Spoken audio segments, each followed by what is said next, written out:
Good afternoon, everybody. In just a little bit with President Trump, but we have two esteemed governors here. Uniquely, by the way, we're learning a lot, and we will learn a lot from both of them throughout the next half hour. Sarah Huckabee Sanders is here. She's the governor of Arkansas, as I mentioned. Kevin, you may also know her as the Trump White House press secretary 2016 to 2019. He's also the incoming chair of the DGA.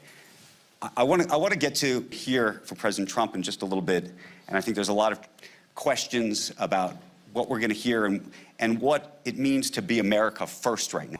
Who said the following? I thought it was sort of a very provocative thought. And I'm curious how both of you, from a political perspective, given this moment that we're living in today and given the foreign investors that I imagine you hope are going to come to your state, think about that idea.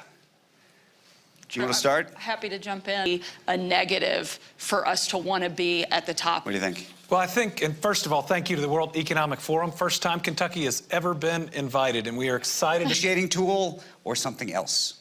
The only reason I mention this is there's another view, which is that it has to be a toll booth.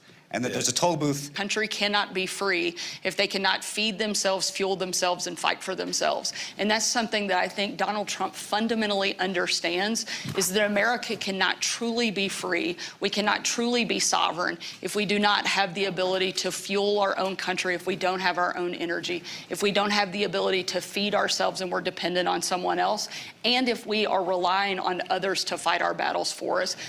I don't disagree that there are people who are very excited about it. I think this idea of this wide margin is a different question. Yes, on a per-state basis, but in terms of electoral. Manufacturing facility in Kentucky, it is still the largest manufacturing facility worldwide. That changed everything in Kentucky. It was one of those investments that changes the next 30 years. Be one of the next big movers. Both required foreign investment, and while we're here, we get to the Biden administration was a big proponent of EVs. You're a beneficiary of that, and I imagine, you know, that foreign companies, foreign automakers thought, you know, this is what I'm going to be doing, and now the policy is going to change. And so, how you think about that as you sell your state, right, knowing that there's here, but the importance of being in it, especially as we see more chargers, and the cost will come down, even if the credits aren't there.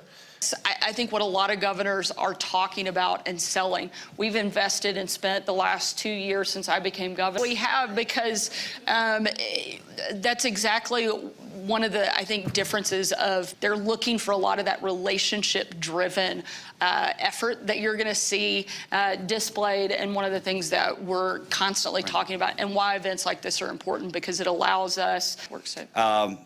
You increasingly have arbitrary boxes. And so I think it is a huge shift that we've seen over the course of the last several years. I think it's one of the reasons Donald Trump is president, because he wasn't afraid to call those things out. He wasn't afraid to go against some of the political correctness. These organizations that have been created to go after corporations that have quote-unquote woke policies.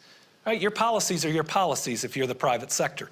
You know, we can have different opinions on it, but if you believe that it's going to help you to, again, have a diverse workforce, if you want to push different equity measures within your business. Out of time, but I just want to, on a practical level, and Governor Sanders, you didn't sell this, which I thought you were going to, because it's actually the reason I would move to Arkansas, which is she has started a pilot program to address phone use in schools and to effectively keep phones out of schools throughout the day. As a parent, and I'm sure you're experiencing this as well with teenage kids, one of the biggest points of contention that we have at our house every single night is over phones. And I think one of the things that we have to talk about and certainly bring a lot more awareness to is what we're seeing in the trends lines, anxiety, depression. Started a pilot program where we asked schools to voluntarily participate in going phone-free.